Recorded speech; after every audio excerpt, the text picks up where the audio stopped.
Welcome into Celtics Late Night. Thanks for joining us. Hope you're doing well. Ben Vallis here. Alongside me is Jake Eisenberg. And Jake, it happened. Grant Williams got sauced in this game. It was so good. How you doing, man?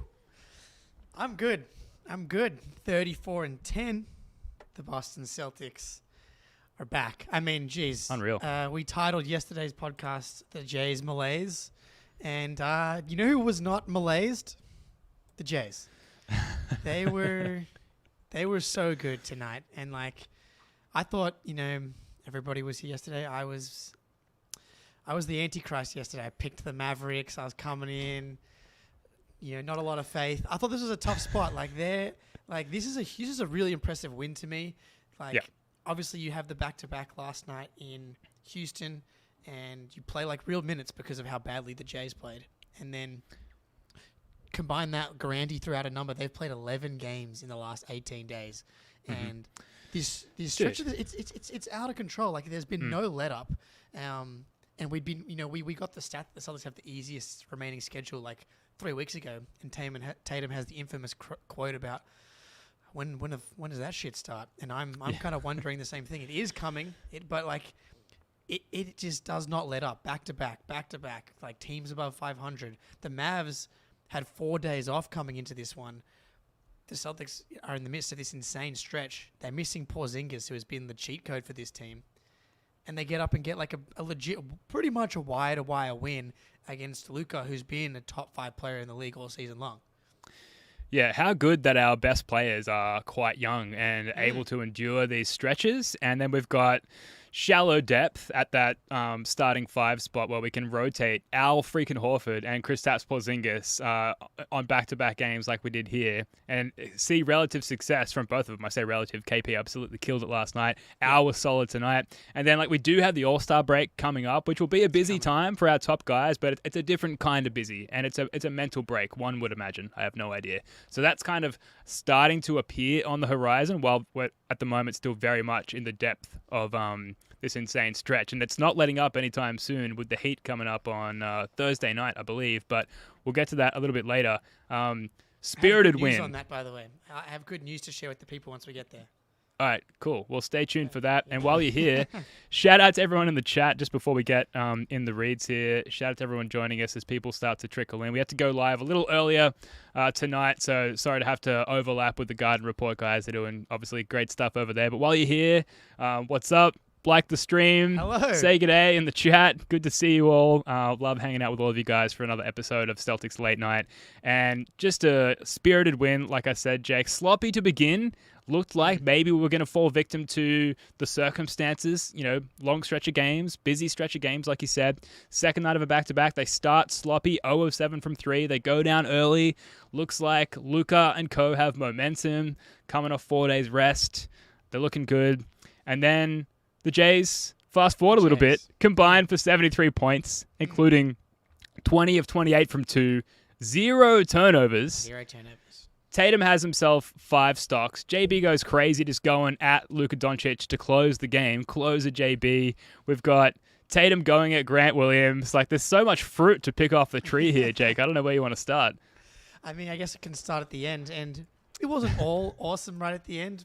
There was some potentially questionable shots from Jalen right at the end for the most part, but it was good. But man, it was clear what the strategy was for a lot of the game. It was go at Luka Doncic. They could just crack him off the dribble, possession after possession after possession, get to the paint, get to the free throw line. They didn't make all their free throws, but man, they were living at the free throw line today. And even if you don't go,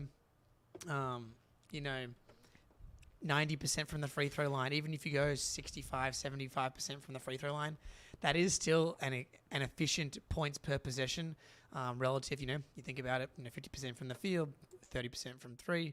Yeah. If you're still getting to the free throw line a lot and you're still making a lot of your free throws, it still is efficient offense. And they were able to get whatever they wanted all night long. And that's why I like these types of matchups for the Celtics.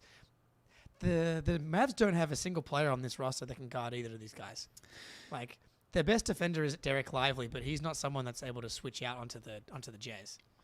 It's almost like they need a Dorian Finney-Smith, or they need some sort of stretchy 6'9" wing that they can put out there in front of these guys, but they just don't have any of the sort of personnel to slow these guys down. And it was apparent from quite early. You mentioned, or maybe I mentioned, going at Luka late in the game. This was from much earlier in the game, and I believe this is audio free, so we can talk over it. But this is JB gets the pick from PP, a PP screen, going at Luka, and see you later. Jeez. Drops him. Jeez.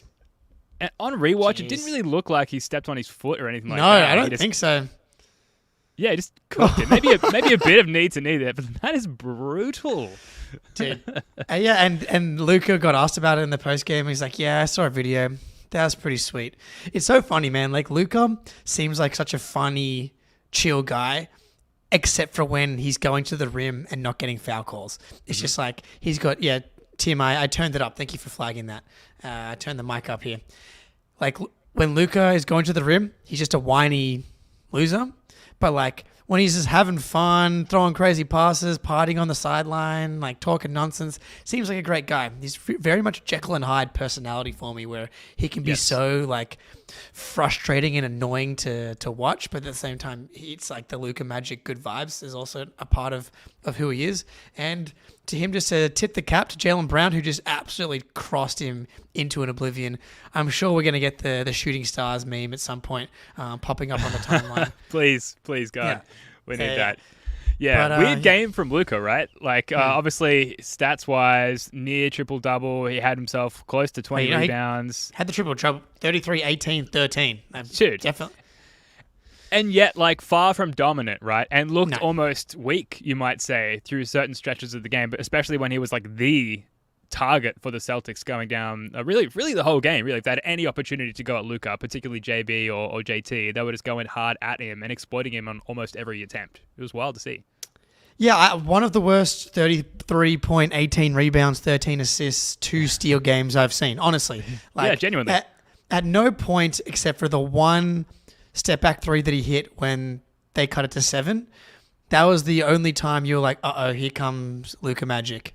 And PTSD of Luka hitting buzzer beaters in our face for the past couple of years was coming back quick. But outside of that one moment, there wasn't another moment in the game where I felt like, oh shit, he's taking over this game. We can't handle him, and that's why I love the Jays, and that's why I love the types of players that Jays are when they're playing at their best. Well, yeah, and even that moment where Luka hits that three over Derek White's outstretched hand, we go to a timeout. Clearly the directive is like, guys, like, he can't defend you. Yeah. Go at him. They come out, and it's like more obvious than ever who the target is. And time again, yes, like some of the shots that in particularly Jaylen pulled were ill-advised. Like, it's like, come on, man, like, he's right on you. Like, get downhill. Like, you can do it. But ultimately, on aggregate, by the end of the game, the majority of the shots were good. The majority of the times when we went at Luka, he got cooked. And it was a great attitude. Eric Weiss, you missed so much. It's been a spicy day on the playback and now here on Late Night. It was a lot of fun. But what else, Jake? Yeah, I mean, that out of timeout play was quite interesting because it was like, okay, Luka hits the 3, timeout. What are we going to cook up? And it's literally just whoever has Luka Doncic on them, throw it right to Jaylen. And it was so, like, Luka's just a terrible defender. He can have flashes where he's at least competent, but tonight, I mean, and part of that is the types of personnel he's trying to defend in Jaylen and Jason today. He's just not built for it. Like, late in the game, like, Jaylen had taken one of those bad shots. He comes back down, and Luka was defending Jaylen as if, like, Luka was defending me, where, if you're playing against someone who isn't really a legit shooter, you kind of just play off them. You play like below the free throw line. You force them to make a pull up. The difference is he just let Jaylen Brown walk into like a 15-foot free throw. And I stand by Jaylen should be taking jumpers at the free throw line and not free throws. Yes. I'm pretty sure that he'd be better that way. Yeah, it was very weird. And like, should the Mavs didn't want to throw a double team at anyone? No sending help. Try and get the ball moving, try and get some turnovers, especially late. Just, oh no, we're going to leave Luka Doncic on an island against Jaylen Brown, and it did not go well. No, it did not. The other thing that was promising for the Celtics was just like the ability to close a game. Like, yes, there were some real deficiencies defensively from the Mavs. And I think on last night's late night show, we looked at their defense per cleaning the glass for the last 2 weeks, and they'd ranked 27th over that period of time. Not good. Yeah. And the Celtics were doing a good job all game exploiting that outside of the first 5 minutes or so. But to close a game on the road against Luka Doncic and Kyrie Irving, like two offensive absolute weapons, second night of a back-to-back with these guys well and truly rested. Like, tip the cap to you, sir. Like, that's closing the fuck out of a game. That's well done. Dude. This goes into, I would say, the tier 1 of quality wins for the season. Yeah, sure. Like Luka and the Mavs have been a really good team this season. Before tonight, I think they were the 7th seed. They've definitely kind of been sliding lately. But, man, they come in 4 days of rest. And I think maybe the most impressive aspect of this game was the Celtics defense. And that was kind of there from the jump. The way that they defended the Luka pick and roll, they did such a good job. And they are specifically designed and they have the personnel to make things difficult on Luka in the way that other teams don't. Like Jalen, Drew, Jason, they have, a combination of strength and foot speed that can actually like make things difficult. And the Luka Derek Lively pick and roll has been so hard for everybody in the NBA to defend this year, and they did such a good job of having the guy guarding Luka, getting over the screens, getting back in front. Luka's so good at getting guys in jail and getting shots up at the rim, drawing and ones. And obviously he did part of that tonight, but obviously taking 30 shots and only getting 33 points, that's you live with that every night. And so they got over the screens, they got between the basket and Luka, forced him to take really difficult shots. And then on the lobs, how many times was Tatum helping and getting a hand in? How many times did Derek White come over the top and get a tip? And that led to a transition opportunity for the Celtics. Like on a night, on a back-to-back, in the midst of this insane schedule stretch, to play some like really, really good defense on one of the best offenses in the NBA. That, like, I feel that deep in the loins right there. Yeah, dude. Yeah, it was maybe like outside of the Jays obviously scoring 1 million points, maybe the most impressive part of the game. Like Luke or Al playing in drop, eventually having to peel themselves off the rolling big, and take a step towards the ball handler. And then, that corner help, that weak side help. And Derek White did a great job of it. Jason Tatum, like you said, did a great job coming from behind, but applying enough pressure to disrupt the lob attempt. I don't know how many missed lob attempts the Mavs had in this game, but it felt like a lot. And it was enough to, because the flow and effect from that is that you get out in transition. And dude, how many transition buckets did the Celtics get in this game? And so many like quarterback style, NFL style passes over the top of the defense, which had made their way to maybe half court at that point, over to Hauser, to a running Tatum, endless amount of wide receiver recipients. I'm messing up the NFL terminology so badly. Ben clearly watches a lot of American football. I've watched the Super Bowl 10 years straight. I'll give you that much. It's pretty much the only game I watch per year. I still call it gridiron. That's where I'm at. Hey, well, that's what most people do call it over here is gridiron. And underrated use of what the sport is actually called. I think Americans should be using gridiron more than they do. But yeah, man, getting out and running. It didn't look like a team that was playing on a back-to-back, which you love to see. But like specifically, Jalen and Jason on a night where you don't have your cheat code to have the type of game that they did. Like, also they added a point to Tatum's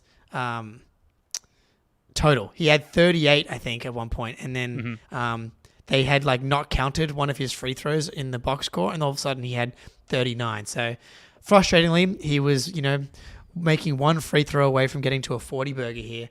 But I think like Jalen, I thought, was incredible defensively in this game, and it just continues to really like live up to what he said he was going to do before the season started. Like this, at this point, we're at a place where this is the best defense that he's played in his career, and like it's not close at all. Like he got the reputation for being a good defender early in his career, partially deserved, but didn't really deserve that reputation for the last couple of years.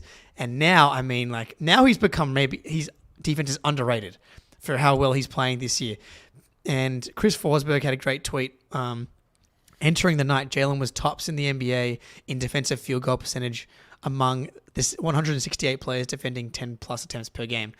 And tonight, I mean, he took it to another level as well. And they're like, absolutely. You got some great guys on this list. Jalen at the top, KD, Jaden McDaniels, Caruso, Dort, Bam Adebayo, Herb Jones. It's just like some elite defenders on that list. And Jalen, man, like, this was kind of a piece that was missing from the defense last year. It's like, man, it's crazy. I can't picture like a single time that he's been beaten backdoor cut. Like, not a single one comes to mind this season. I'm sure there's been like one or two, but like it was like one per game last year, easily, and we're not seeing it at all.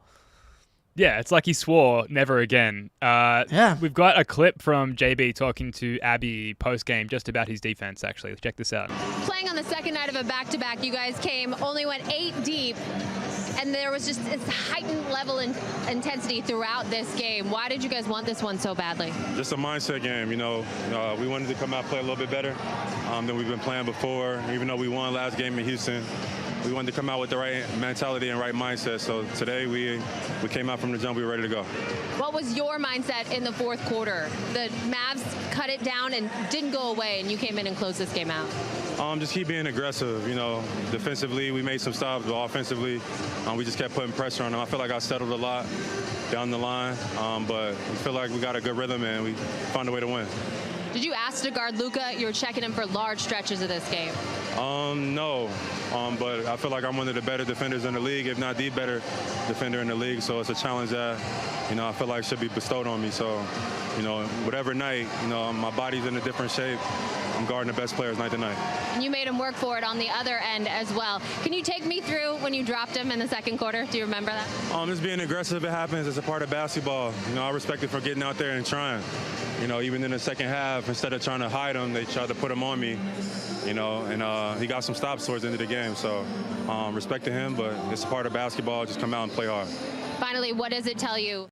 We'll leave it there. It's a long clip. Check it out on the NBC Sports Boston Twitter page. And thanks to those guys. We just post that clip from their Twitter page. It's interesting he said, like, my body's in a different shape. Did you notice that remark? Yeah, I did. I think he probably just meant I'm in better shape than ever before. That was kind of my interpretation of it. Sure. Like, you're catching these guys like coming off the court, in the midst of an emotional like roller coaster, adrenaline's pumping. Like, it is kind of crazy just in general. You're like asking these guys like intense questions as soon as your adrenaline's been pumping for like the last 2.5 hours. But he absolutely appears to be. I think it's pretty clear that Jimmy did fart. I mean, yes, like it's undeniable at this point. Yeah, I think at this point we need to disprove that there was no fart more so than proving that there was a fart. But speaking of more physiological dimensions here, like Jalen is absolutely in the best shape of his life.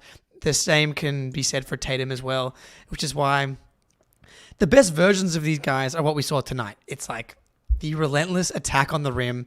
Like, how many, like, they took 7 and 8 3-pointers. That's the perfect number. Yeah, they just both needed to make one more each for that to be, in the 40% plus for Jalen and the 38% range for Tatum.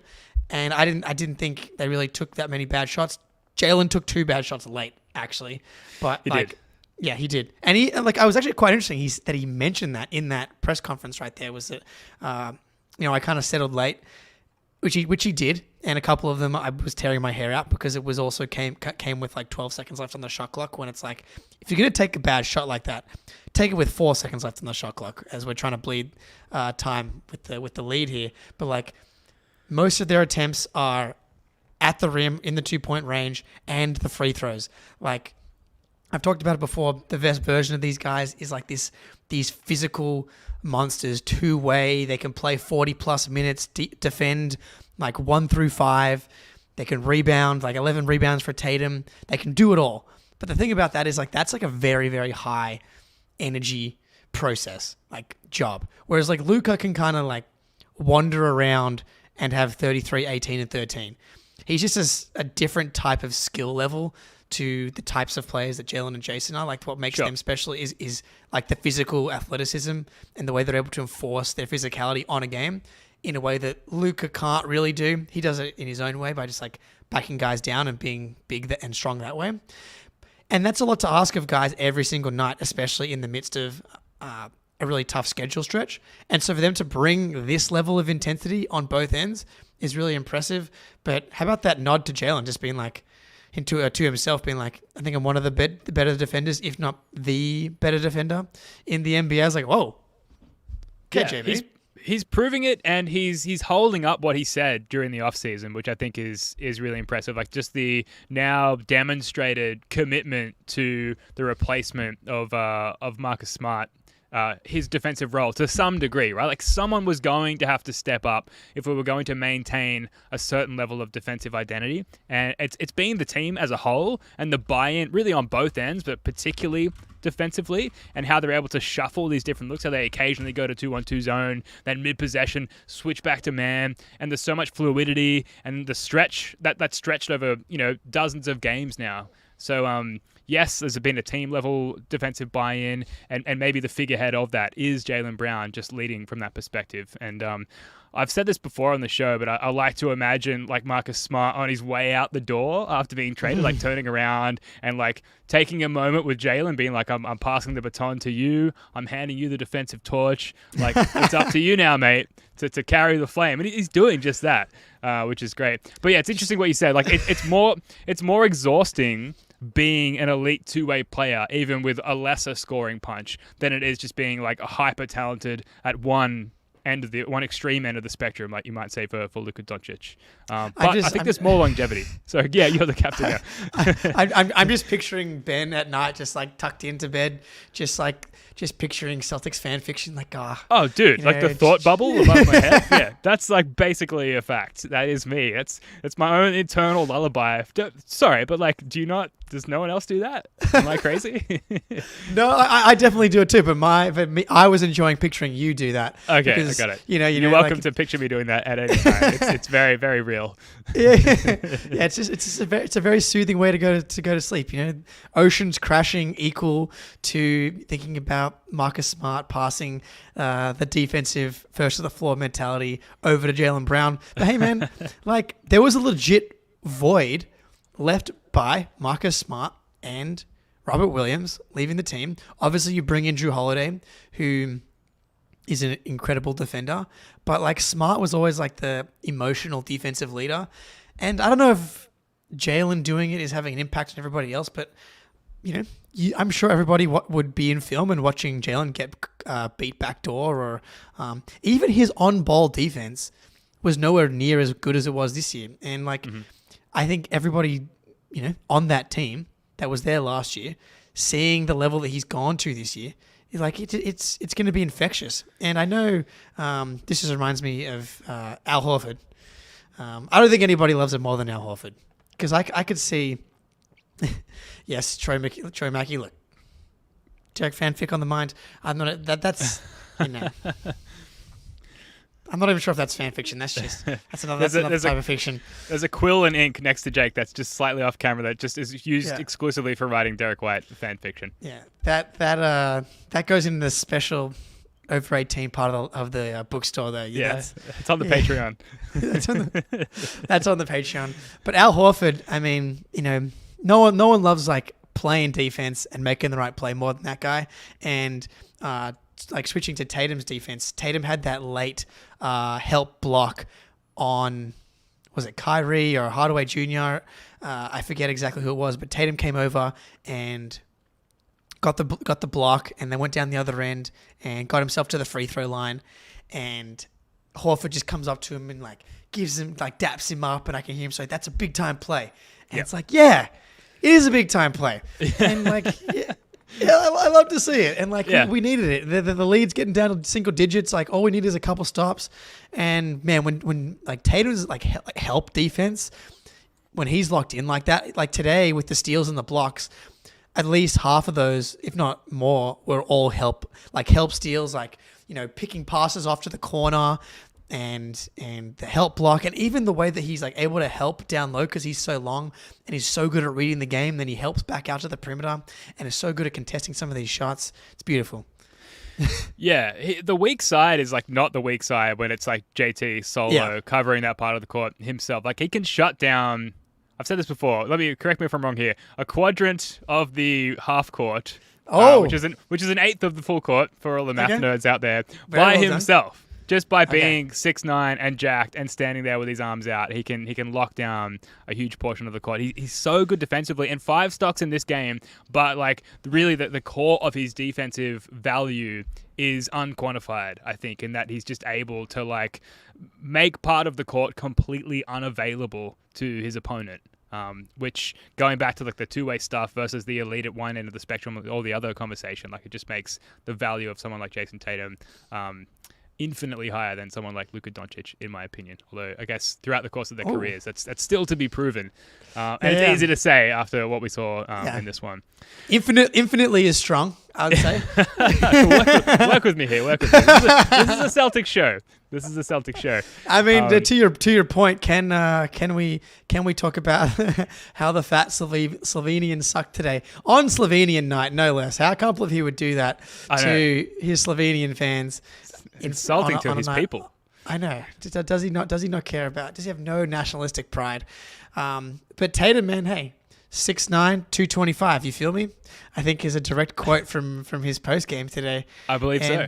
Yeah, and I think, to go back to a gridiron quote, Ben, a gridiron reference or analogy is that if you're a really, really good quarterback in the NFL, like teams just often don't throw at you.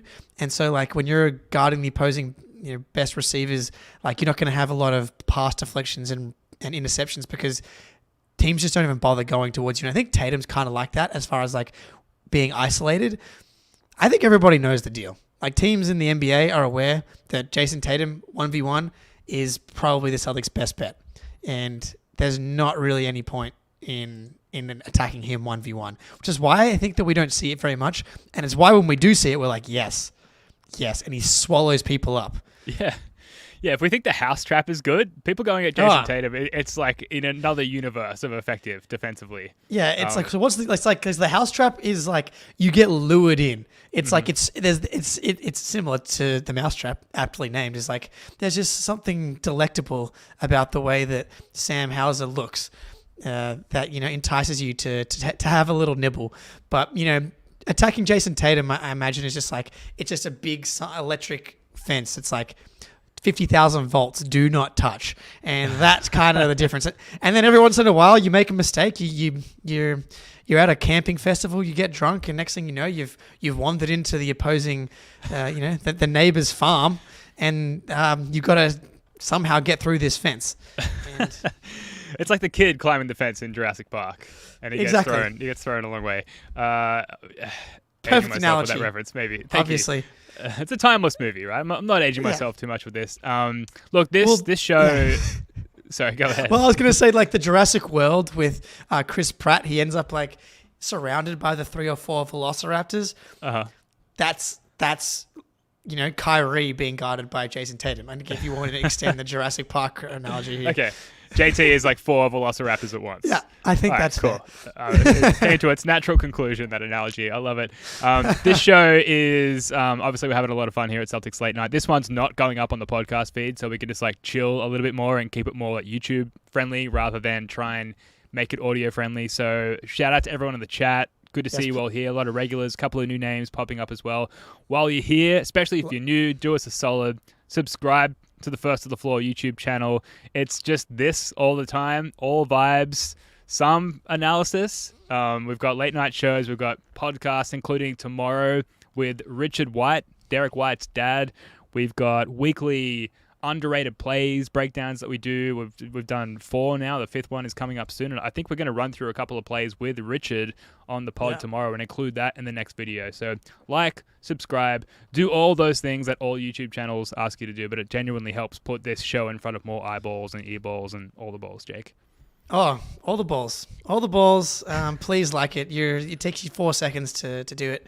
But yeah, we'll jump around here. We can talk about Embiid and Cat at the end here as well. It's a pretty wild day in the NBA, just in general, kind of from start to finish. Suns came back as well. Suns came back. That was good for me. You had the Suns in a parlay.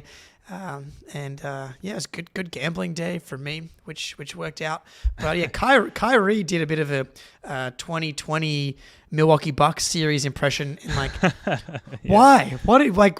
Does he not? Yeah, I mean, silly question. Self-awareness is not one of Kyrie's best skills, I guess, is something we've kind of figured out. And yeah, he's like, yeah, I got Tatum. I'll take him. And I feel like that helped get Tatum going early. Like, Tatum loves that matchup. He loves a lot of matchups against the Mavericks in particular. But Kyrie, I mean, he sees him on him. Obviously, there's the clear size and skill and speed advantage compared to Kyrie when Tatum has the ball. Plus the added juice of going at Kyrie. Like, it just never ends well for him. Like, what did I see before? He's 0-9 since Kyrie is against the Celtics and stepping on Lucky. Mitch bringing some fire stats to the chat here. I mean, maybe we pivot to some revenge storylines here, because it was very clear which revenge storyline took lead and center stage today.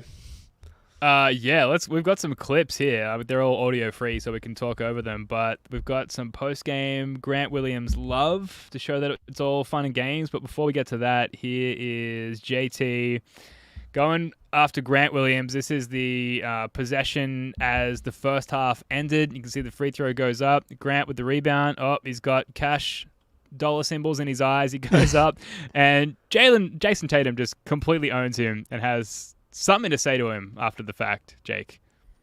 I've been trying to read the lips here, and I'm not sure. I think it's a P word followed by an A word followed by a word I don't say.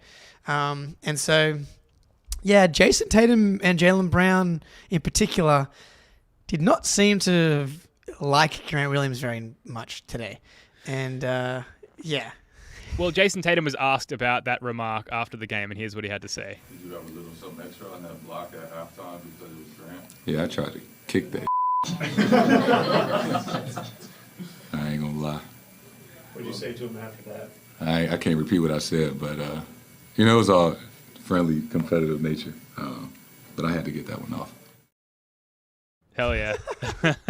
Let's talk about the Grant Williams thing a little bit. And, we suspected in our playback stream before the game, Jake, and the Celtics blog, playback stream, playback.tv/Celtics blog, that it was maybe a necessary narrative, right, to motivate the guys to come out and play the right way. And I don't know if you believe that was the sole purpose or the main catalyst for the way that the team played today, but it certainly didn't hurt. Yeah, I don't want to give Grant all the credit for lighting a fire under the Jays. Sure. But I do think, remember when everybody got mad about Grant, pissing off Jimmy Butler? He has a little bit of that to him. Everybody just it seems to get annoyed by him. And, I do think that they like Grant, and I don't think it is a malicious thing, like the way they were interacting before and after the games. But there is just a little brother like, fuck, just shut up, dude. I want to kick the crap out of you. And because Grant didn't start, he doesn't start for the Mavs anymore. He didn't come in until a bit later. And I feel like the mentality of the Jays was pretty clear from the first quarter. But, man, I think that they were like, dude, I know you can't guard me. And so, like, anytime you're on me, as soon as Tatum had Grant on him, he got straight to, like, this half fake Smitty mid-range pull-up, which he hit right in Grant's face. And then Grant had, like, that hard foul on JB where he grabbed him around the shoulders and, like, kind of swung him. And, like, I was just picturing, Jaylen doing the Serenity Now. Yes. I'm not reacting to these Grant antics. And Jaylen was right, after the Rockets game. I expect Grant to have a very annoying game tomorrow. And he kind of did. Thankfully, I appreciated Grant missing every single shot that he took, which is kind of a trend for Grant, unfortunately, over the past 10-plus games or so. Oh, dude, he was awful. He was terrible really in this game. It really, and he didn't, that's the wrong play. So I was trying to find the clip of the guys showing some love to Grant after the game here. But I don't think he really didn't assert himself on either end of the court. He had a couple of all right driving kicks where we found some open shooters. I think he found Tim Hardaway Jr. once or twice. But for the most part, he was awful in this game. What's his plus minus? I know single game plus minus is not anything to really focus on. It was only -3, I think. 0 of 4 from 3, though, 1 of 5 from the floor overall. And just basically impactless in this one, other than stirring up some fire in the Jays and getting them to wake up for this one, which was great to see. Do you miss Grant at all on the Celtics? Oh, no, not to. I know most people in here were in the Garden Report, so we won't drill you to death on Grant Williams talk here. But I don't really want him on the team. I'm happy that he's gone, even for the if they were able to get him at a cheaper price. I actually prefer the way that O'Shea plays than Grant. I know that Grant can shoot it and O'Shea can't, but I love the speed that O'Shea plays with, the way that he's able to attack the rim, gets offensive rebounds. Grant's really only skill that he's better than O'Shea at is hitting wide open catch and shoot threes. Mm-hmm. And we're talking wide open. And the way that defenses guard him, it doesn't help the rest of the offense at all, because it's just clogging up the lane for everybody else because his release isn't quick, so people can recover and get back out to Grant. And so give me Hauser minutes, give me O'Shea minutes. I really don't need it. Yeah, you said it. Hauser has demonstrated much more value, at least as it pertains to this Celtics team, than Grant had in the last year or so. So very happy that we didn't pay that man, other than it would have been a nice chunk of change to potentially move in a trade as the deadline approaches. That would have been the only reason to re-sign him, I think, was because that would have been, to flip him into Kelly Olynyk would have been nice. So the Jays going at Luka, and Luka not being able to get his team over the line, Kyrie, Grant, they're kind of like the main storylines, I think, coming out of this one. The Celtics pick and roll defense, which was really good. Oh, beautiful. What are some of the sort of ancillary points that come to mind? I took a few notes here. I don't tend to take many notes while we're doing the playback stream, but sure, it's tricky. Drew Holiday, interesting game. This guy is hilarious, dude. What were his percentages in this one? Because there were so many no yes shots, and I think just as many no shots for Drew Holiday. He took 13 shots and 12 of them were 3-pointers. and he made 5 of them, so he was 41.7% from 3, which, if that's just what he kind of is, I actually don't hate it, because he hasn't been very good at the rim at all this year. And he's been fantastic shooting from 3. And so if he's going to be aggressive shooting from 3, it's just the early shot clock pull up threes. Those are the ones I don't love, but he is hitting them and he's knocking them down. So it's I've just given up on the playback stream. I was exclaiming every time he would shoot a bad shot. No. But now I hold my no in, because they're going in. And they're going in at a really good rate. So at some point, it's just a fine shot. Yeah, 7 boards, 6 assists as well, tied with Peyton Pritchard to lead the team in assists on this one. But good assist numbers across the board. As a team, finished with 26, which is not obscenely high, but lots of guys with 4 or more assists in this one. With Drew Holiday, how many times do we finish the game and be I guess Drew had a good game, while all the while during the game be no, Drew, no, told you that's a terrible decision. And yet, all in all, overall, I should say, after the game, it's it was actually pretty solid. It seems like it's becoming a regular thing for him. Yeah, dude, he's got some, it's very Marcus Smarty, just doing his thing. And, man, I like this version of Drew Holiday. He's playing elite defense, quarterbacking the zone, and he's made rebounding a very clear focus. Yeah. And having a guard rebound like he does is really, really valuable. And the Celtics are first in the NBA in total defensive rebounds and total defensive rebounding percentage. And a big part of that is because Drew Holiday is rebounding. This would be a career high for Drew Holiday in rebounds. Wow. By a wide margin. His highest rebounds per game previously was 5.1. He's averaging 6.2 rebounds this year. That's a serious jump. Yeah. Yeah. Well, do you think how much of that do you think is the buy-in, and when guys absolutely. can't shoot their normal volume or do whatever they like to do at their normal volume, they're just forced to find other ways to assert themselves and prove themselves to still be an elite-ish kind of player. And for Drew, that could be, okay, I'm just going to crash the fuck out of the boards at every opportunity. Yeah. I love it. It's to have Drew Holiday that has turned into a glue bench guy from where he was the last 2 seasons as he made the All-Star team, high usage guy. To get that level of buy-in, I think speaks to Drew Holiday as the person and the player. And then also speaks to Brad Stevens in having the confidence of bringing in the type, like if you just like on paper, this is an all-star, a guy that's used to having this kind of usage, these types of shots, having the ball in his hands this much. But I'm confident I can bring this guy into this locker room with Al Horford and Jaylen Brown and Jason Tatum and Derek White, and there's enough leadership and there's going to be enough buy-in that it's not going to be an issue whatsoever. Like, we got the quotes a couple of weeks ago, Porzingis saying that, Drew Holiday's probably sacrificed the most on this team out of anybody, and I think that's objectively true. And Drew's just like, yeah, like, I really appreciate him saying that, but like, I'm happy with my role. I love what we're doing. I'm in a spot where we're winning. And honestly, this is actually good for Drew's career. Like, he's going to help him extend his career. Like, sure. to like not be a super high usage and play this role. He's not putting a lot of miles on himself. They're kind of treating him with a like little Al Horford treatment here. This right elbow sprain that he's kind of popping on the injury report here and there. He's missed the last few back-to-backs, and I'm here for it. He's Totally. 33. He's 33 years old. Going to be 34 by the time the playoffs roll around. Like, absolutely, I actually like the way they've been approaching rest in the midst of this really tough stretch. Like, we bought Jaylen again. We bought Derek. I mean, Derek actually did twist his ankle last week, which is probably why he didn't play. But like, getting Drew some of these nights off. And then he's coming in and playing awesome defense and rebounding at a high level. Like, everybody's doing a great job, Ben. I'm here for it.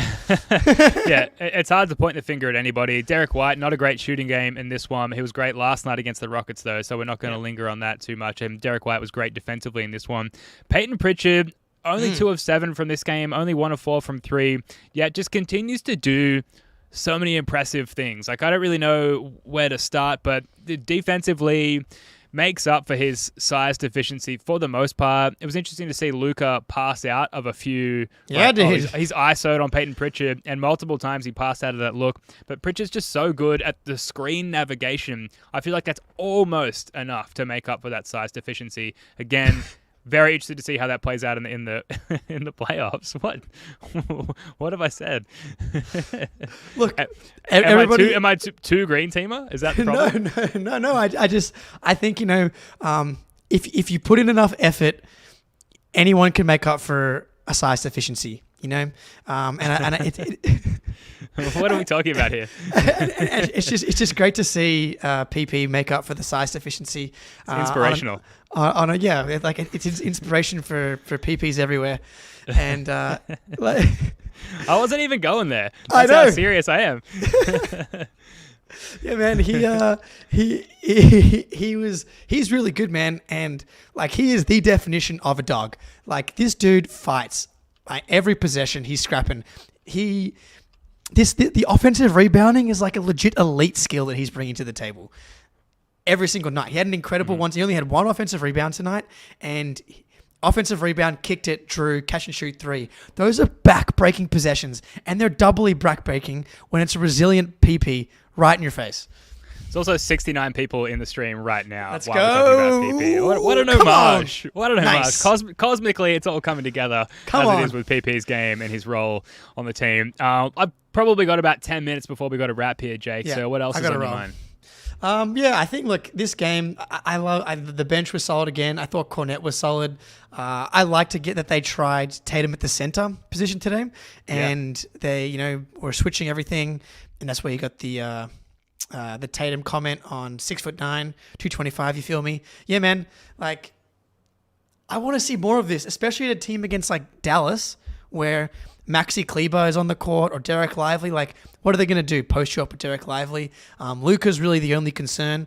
The thing is, Al Horford's so good at switching at this point, especially Luka did get Horford on one switch to the rim today, but outside of that, I thought Horford's defense was really good. So it's like, I like going, small, but Horford ticks most of the boxes of a small lineup anyway because he can shoot it. He pushes the pace. He can switch. He can guard a bunch of positions. you don't really need to go small, but I liked that I didn't see too much double bigs with Cornet today. I liked that I didn't see any Cater. And I liked that Joe went to the zone. I liked that Joe went to small lineups. I like that we're seeing all these different things. I want to see more of the small lineups just because I want to see if it can be something that we can unlock because I think that there's something there. But at the same time, it's hard when like on a night like today where you have, or any night really, when Al Horford and Kristaps Porzingis are like such an important piece of your team and are such incredible players. It's like, why are we going small exactly when those guys are so good? But it definitely has its value on nights when like you just want to let a little jolt, play quick, switch everything, try and run the other team a little bit. I just like that Joe's trying stuff. Yeah, absolutely. And apparently I don't have the exact quote in front of me, but basically he was like, let's not get caught up with the narratives and the like, well, we should probably lose this game because it's a scheduled loss and we've got X amount of games and X amount of days and that kind of thing. Let's just go out and have the correct process and the correct approach and a winning mindset. They're all cliches, but like for him he's clearly instilling that mentality in these guys. And this was the kind of game where you could make all of the excuses. And even though I was a little bit more gun-ho than you, Jake, going into this one, like I kind of said, like this is an expectations-free game. Let's just go out as fans, as spectators, and enjoy ourselves because we're really not really expecting that much from this one. And it was one of the best games of the season, all in all. So, credit to Joe for instilling that mindset. And obviously, credit to the guys for buying into it as well. All credit to the fellas. All credit to the boys out there today. The vibes, man. All left it out on the court. Absolutely loved to see it. I have, we didn't get to see Walshy, which was a bummer, and there was like some indications pre-game that we were going to see potentially Jordan Walsh, the main head coach, kind of indicated that we might actually see him in the regular rotation because O'Shea was also out. Oh man, I would have liked to just give him a chance, Well, that Tatum at the 5 lineup, that they did kind Yeah. of, as much as I enjoyed it in theory, that lineup did kind of shit the bed a little bit down the stretch. Yeah. And it took like, okay, timeout, Al's got to Get come Al back back in, in for us to really close the game out. So, like you said, Joe's experimenting to some degree. That's really good to see. Are there some positive takeaways, even if it's just like what not to do with that lineup or what to change about that lineup? Great. We've got some sample size. We've got some film to look at now. But it wasn't a great stretch of the game for us defensively. And I don't want to say it was the sole reason why we didn't see Walshy. Certainly didn't help squeeze in a minute or two of a Walshy time, which is maybe the only problem with this game, other than maybe free throw shooting percentage from the Jays. God. Can we make some free throws, dude? What the hell is going on? But like you touched on it at the beginning of the show, Jake. But like the frequency of their free throws and how it contributes to their high effective field goal percentage and true shooting is solid enough. As disappointing and as heart wrenching as it is in the moment where they're missing these shots when they need to fall. But I digress. Like Jalen, I kind of expect it, but the Tatum free throw percentage is driving me nuts, dude. Like it's 85% career. Why is he down to 80% this year? It's really pissing me off because it actually matters because he's the guy who gets to the free throw line the most, and I'm guessing it will just normalize, and probably he'll just make them all in the playoffs. But like, can he? Like that's what I would like him to focus on in the All-Star break. It's just free throws, just doing everything else. Find a court somewhere is it Indiana this That's year? Right. Maybe Brad Stevens' family home backyard. Surely it's got a hoop, right? Just put up some shots from the free throw line, ideally. Let's leave it there. I think we've all got stuff that we got to get to this afternoon, Jake. I mean, very late this evening because it's the Celtics late night show. Richard White coming on the show tomorrow. So if you want to hear some chatter about the game, the last two games, and specifically Derek White's performance, and I'd say probably the Heat game as well, Jake, then make sure you tune in live 8:30 p.m. East, I want to say. Either 8 or 8:30 p.m. East. Live with Richard White. Make sure you subscribe to this channel and turn on notifications if you're so inclined so you don't miss that one. Anything you want to wrap up on here, Jake? Just going to say Gallinari and Mike Muscala were cooking early in the Pistons game. I didn't catch the second half of the Pistons-Bucks game because I was watching the Celtics game, obviously. But Gallo, man, I see the vision. I see what Brad was trying to do, man. Like, he absolutely, thought that Gallo could be a guy that could stretch the floor. I'm pulling the box score up here quickly to see if he did anything else. Gallo, 3 for 4 from the field, 9 points, 3 rebounds, 2 assists. Muscala, 1 for 1 from 3, man. Hey, either of those guys in a buyout, I wouldn't hate it. But anyway, and also Embiid dropping 70 on Wemby today, and Towns dropping 62 or 63 on the Hornets and then losing, and then then Chris Finch calling out the team, being like, "This is what happens when you don't respect the game and you don't play the right way." Like clearly they were like kind of hunting Cat's numbers a little bit, and because it was the Hornets, they took the foot off the gas pedal a little bit here. Yeah, man, we've got to respect the game. Tito, 3 sticks. He'll come out your head. Absolutely, and he did. But yeah, respect the basketball gods or they will smite you. All right, let's leave it there. Thanks for watching Celtics Late Night. If you enjoy the show as much as we do, like we keep saying, please hit that like button, subscribe to the channel. We really appreciate it. Jake, love your work, mate. Until next time, go Celtics.